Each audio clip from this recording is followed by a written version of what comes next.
ಒಂದು ಸರ್ತಿ ನೀವು ಈ ಚಟ್ನಿ ಟೇಸ್ಟ್ ಮಾಡಿಬಿಟ್ರೆ ಬೇರೆ ಯಾವುದೂ ಚಟ್ನಿ ನಿಮಗೆ ತಿನ್ನಬೇಕಂತ ಅನ್ಸಲ್ಲ, ಅಷ್ಟು ರುಚಿಯಾಗಿರುತ್ತೆ ಈ ಬೆಳ್ಳುಳ್ಳಿ ಚಟ್ನಿ.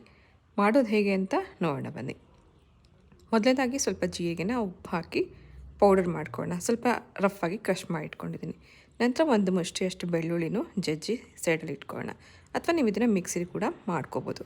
ನಂತರ ಒಂದು 3-4 ಟೇಬಲ್ ಸ್ಪೂನಷ್ಟು ಕಾಶ್ಮೀರಿ ರೆಡ್ ಚಿಲ್ಲಿ ಪೌಡ್ರಿಗೆ ನೀರು ಹಾಕಿ ಕಲಿಸ್ಬಿಟ್ಟು ಸೈಡಲ್ಲಿ ಇಟ್ಕೊಳ್ಳೋಣ.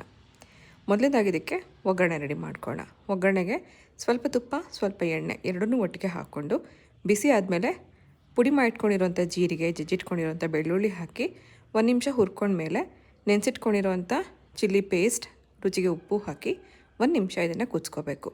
ಇದು ಸ್ವಲ್ಪ ಕುದ್ದು ಸ್ಮೆಲ್ಲೆಲ್ಲ ಹೋದ ನಂತರ 1 ಟೇಬಲ್ ಸ್ಪೂನಷ್ಟು ಮೊಸರು, 2 ಟೇಬಲ್ ಸ್ಪೂನಷ್ಟು ಬೆಲ್ಲದ ಪುಡಿ ಹಾಕಿ ಮತ್ತೆ ಇನ್ನೊಂದು 2 ನಿಮಿಷ ಇದನ್ನು ಸಣ್ಣ ಉರಿನಲ್ಲಿ ಕುದಿಸ್ಕೋಬೇಕು. ಮೇಲ್ಗಡೆ ಎಣ್ಣೆ ತೇಲಿ ಬರ್ತಿದೆ ಅಂದರೆ ಈ ಚಟ್ನಿ ರೆಡಿಯಾಗಿದೆ. ಇದೊಂದು ಚಟ್ನಿ ಇದ್ದರೆ ನಿಮಗೆ ಪ್ರತಿದಿನದ ತಿಂಡಿ ಟೈಮಲ್ಲಿ ಚಪಾತಿಗೆ, ದೋಸೆಗೆ, ರೊಟ್ಟಿಗೆ, ಬಿಸಿ ಅನ್ನಕ್ಕೆ ತುಪ್ಪ ಹಾಕ್ಕೊಂಡು ತಿನ್ನೋಕ್ಕೂ ಕೂಡ ತುಂಬ ಚೆನ್ನಾಗಿರುತ್ತೆ. ಒಂದು ಸತಿ ನೀವು ಇದನ್ನು ಟ್ರೈ ಮಾಡಿ, ನೀವಂತೂ ಇದಕ್ಕೆ ಫ್ಯಾನ್ ಆಗಿಬಿಡ್ತೀರ.